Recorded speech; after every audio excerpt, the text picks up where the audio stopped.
Chapitre 21. L'Okhrana. Les services secrets de l'Empire russe, avant la révolution bolchevique, jouent un rôle plus complexe et trouble qu'on ne le pense habituellement. Fondée sous le dernier tsar, l'Okhrana n'est pas simplement une police secrète classique avec ses agents, ses mouchards et ses espions.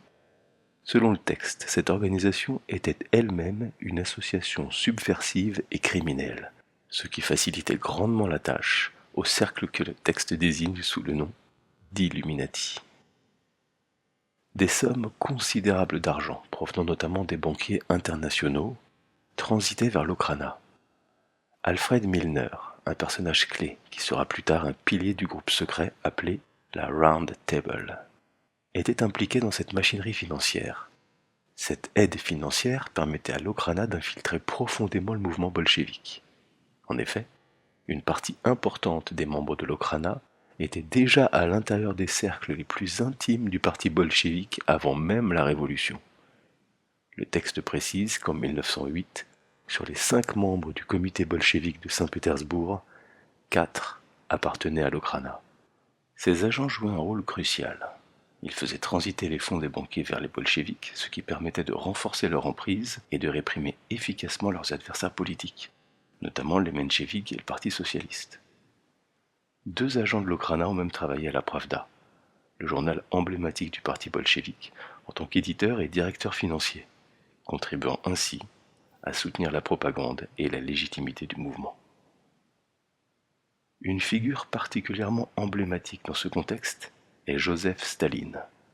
Selon le texte, Staline aurait été membre de l'Okhrana, agissant comme agent de liaison entre la police tsariste et les bolcheviks. Cette information, si elle est sujette à caution dans l'historiographie classique, souligne ici l'idée que la révolution fut en partie manipulée de l'intérieur par des forces étatiques infiltrées. Après la chute du tsar en 1917, l'Okhrana fut officiellement dissoute, mais elle fut rapidement transformée en un nouveau service secret, la Tchéka. Cette nouvelle structure comptait environ 10 fois plus de membres que l'Okhrana.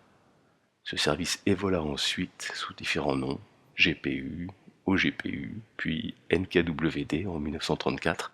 C'est sous ces noms que cette organisation supervisa notamment les camps de concentration soviétiques, introduits sous Lénine et ayant connu leur apogée sous Staline. Ces camps de travail forcés représentaient un pilier de l'économie soviétique, avec près de la moitié de l'exploitation des ressources telles que l'or et le chrome, reposant sur le travail des détenus. Les conséquences humaines furent effroyables. Jusqu'en 1950, environ 4 millions de personnes périrent dans ces camps. Le bilan global du système soviétique, combiné aux pertes de la Première Guerre mondiale, est tout aussi terrifiant. La guerre fit environ 10 millions de morts parmi les soldats russes, sans compter les pertes civiles.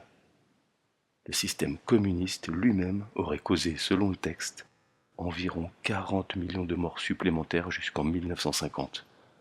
Pour donner une idée de l'ampleur, ces chiffres représentent une population comparable à celle de l'Allemagne de l'Ouest à la même époque. Et ce sont uniquement des chiffres officiels qui pourraient sous-estimer la réalité. Le KGB, service secret emblématique de la guerre froide, est en fait l'héritier direct du NKWD.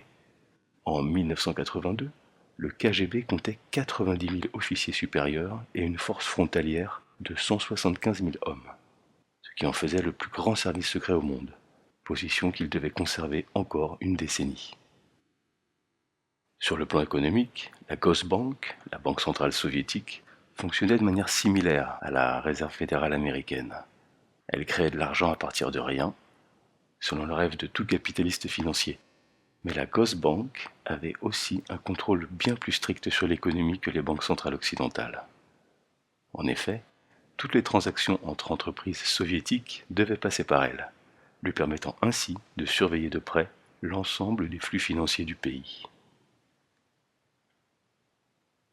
En résumé, ce texte dépeint l'Okhrana non seulement comme une police secrète tsariste, mais aussi comme un instrument d'infiltration et de subversion utilisé pour manipuler et soutenir la révolution bolchevique.